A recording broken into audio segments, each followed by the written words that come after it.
2026 మార్చి 30 వరకు నక్సల్ రహిత దేశంగా భారతదేశాన్ని చేస్తా అని చెప్పి మోడీ అంశం మాట్లాడాడు. నేను మీకు ఇంకొక అవకాశం ఇస్తున్నా. 2030 పెట్టుకోండి. 2030 ఏప్రిల్ 14 డాక్టర్ బాబాసాహెబ్ అంబేద్కర్ పుట్టినరోజు వరకు మీకు టైం ఇస్తున్నా. ఈ దేశంలో ఉన్న నిరుద్యోగ సమస్యను పరిష్కరించండి. ఈ దేశంలో ఉన్న భూ సమస్యను పరిష్కరించండి. ఈ దేశంలో ఉన్న ఆదివాసీ సమస్యలు పరిష్కరించండి. ఈ దేశంలో ఉన్న దళితుల సమస్యలు పరిష్కరించండి. ఈ దేశంలో ఉన్న మహిళలపై జరుగుతున్న అత్యాచారాలను పరిష్కరించండి.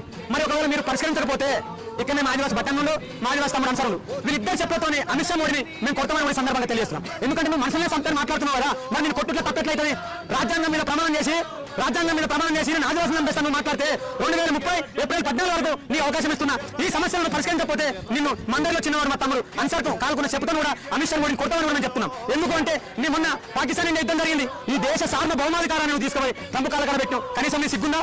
పాకిస్తాన్తో యుద్ధం చేసే కానీ మోడీ అమిత్ షా అమాయకమైన ఆదివాసీ ప్రజలను యుద్ధం చేస్తున్నావు. నీకు మనసెట్లు వచ్చిందా? మూడు